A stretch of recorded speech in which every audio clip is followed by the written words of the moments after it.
さて、塩素間欠泉の開封が済んだわけですが、なんとかパフが逃げ込めたわね。それを言うなよ。面白いことに塩素気体に飛び込んでる腐敗菌がいるわね。今週の自由研究のコーナー。コーナー化するんだ。ゆげさばチャンネルへようこそいらしてくださいました視聴者様。マリサさん、いきなりで悪いんだけど、どうしたの？苦労して移動チューブを取り回したわけじゃん。そうだな。あれってさ、滑り棒をぶっ壊して置き換えればいいだけなんじゃないの？ほんとだ。ああ、頭が痛い。絶対に視聴者さん気づいてたよな。プークスクス、って感じ。そう、美味しい展開になってしまった。なんでニヤニヤしてんの？いやありがたいと思って。芸人ね。鼻水観察中。待って、なんだ今の？早いぞ、誰だ？カメラが追いつかない、異常な速度を出してる。待て待て、誰だ君は？マリー隊員か、これ？凄まじい、人類に出せる速度ではない。元々の体力に加えてスパークルまで発動してるのか。恐ろしいものを見たな。嫌な汗をかいたわ。初めてうちの隊員が怖いと思った。見てよあれ、スーツを着込んであの速度よ。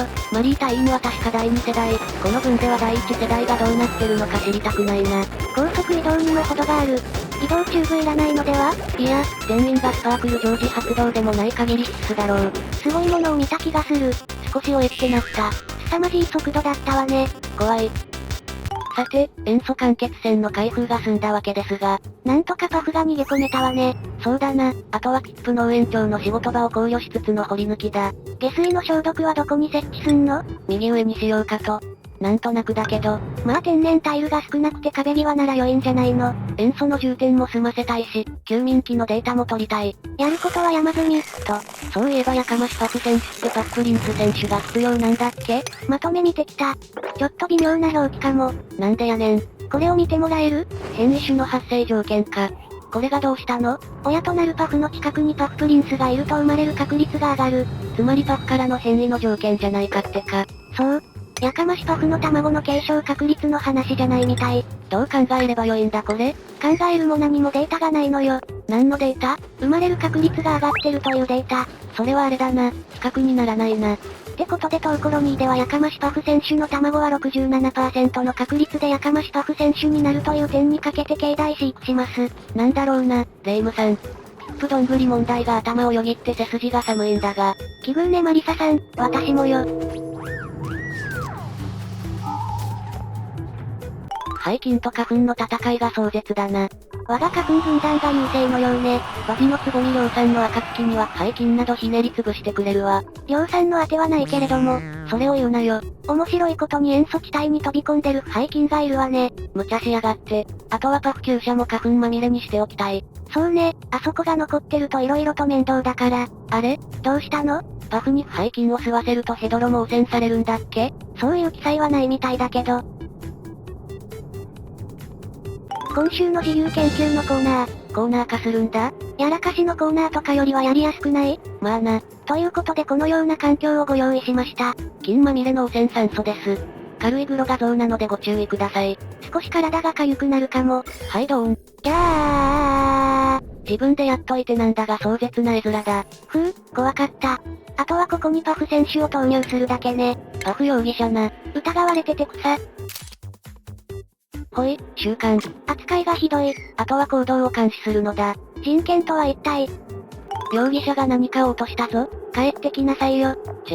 さて、このヘドロを調べるわけだが。見た感じ、安全そうだけれども。どこで見るんだこれ？タブ全部見れば？お、あったぞ。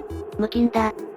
汚染されないみたいね。どうなってんだろうな。以前、漂白石を体内で生成するって話を掘り下げた時に、体内温度が極低温か極圧力かって話をしたわね。あの考察がここにも生きてくるってか。まあこじつけ気味だけどね。しかしこんだけの汚染環境でもケロッとしてんな。意外と大物なのかもね。ヘドロ選手。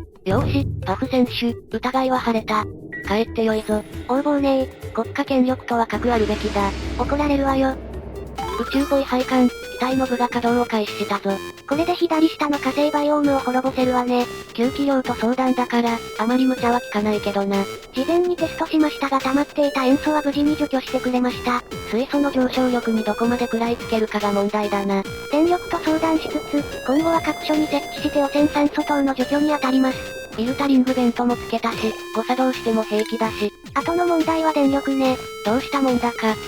今週の、自由権。やった、もうそれやったから。何回やっても良いでしょうが。よくはないだろ今週のってるんだから。まあ良いわ、強行します。むちゃくちゃしやがる。マグマに塩水と汚染水を落としたらどうなるかを試してみます。興味はあるな。なんだこれ、何ができてるんだ？火成岩と、塩みたいね。それと大量の蒸気。第61回放送での疑問を解消した形になったな。まあまあ予想通りね。次は汚染水か。よし、行くわよ。ほいドボン。どうなった？今、カメラを寄せてる。これは火成岩と、砂？思ってたのと違う結果になってしまった。なんで砂が出てるんだろう？不思議なこったな。しかし、驚くべきはこの蒸気の温度ね。147度かよ。蒸気タービンが一発で回るぞ。それも良さそうね。ほい実験開始。結果は見えてるけども。一発で起動してる。しかも排水が蒸発して無限化している。これは、良いものかもしれん。コロニー内に作ろうとか考えてないでしょうね。さすがにやらないよ。下手に溢れたら後悔待ったなしだぞ。しかしうまくやれば電力として十分に戦力になりそう。問題があるとすれば、マグマの温度はいずれ下がりきるってことかな。マグマの海に直接繋げば？だから危ないって、安全策を取らないと。でも面白い結果になったわね。まあな、広いものだった。塩素間欠泉の分析が完了。どれどれ。毎秒 375g。少なくね？プライベートのデータと比較しないとわからんけども、多くはなさそうだな。まあこの辺は運が良ければ視聴者様が採点してくださるでしょう。この空間を塩素で満たしてくれれば良いわけなので、噴出量は問題じゃないけどな。パフ選手の消費量も大したことないしね。本当にそうか？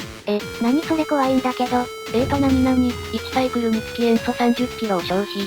375×600 で、225キロ？ギリを見るなら7匹までいけるな。怖いからもっと減らしましょう。4匹くらいにしておこうか。それがいいと思います。宇宙っぽい配管、順調に稼働中。なんかさ、これをするだけでも宇宙に到達する意味あるよね？もんのすんげーある気がする。タンクに溜めていたのがバカらしい。もちろん、有効活用はできるんだけども、厄介者ってイメージの方が先に来るからな。こうしてみると火星バイオームって初心者に優しくないわね。ないね、断言するけども。もう少しなんとかならんのかしらね。開発元が海外だから、難易度調整には期待できない。ヨーロピアンエクストリームの世界だからね。ヨーロピアン以下略は、ゲームのほぼ最高難易度を示します。メタルギア2で思い知ったわ。バカなんじゃないのかと。向こうはクリアできない難易度に挑むのがエクスタシーって文化だからな。そら日本産の問題作が売れるわけですよ。それなんてホーリーダイバー？やめなさいっつの。しかしやはり塩素の吸気は現地にポンプを配置しないと効率悪いな。比重的に仮想に設置できれば吸えると思うんだけど、そううまくはいかないわけで、困ったもんねこの配信を始めてから困っていないことがない。カルマのぽいことで、前世の悪用がバレたところで動画を締めようか。はいよ。ご視聴いただき、誠にありがとうございました。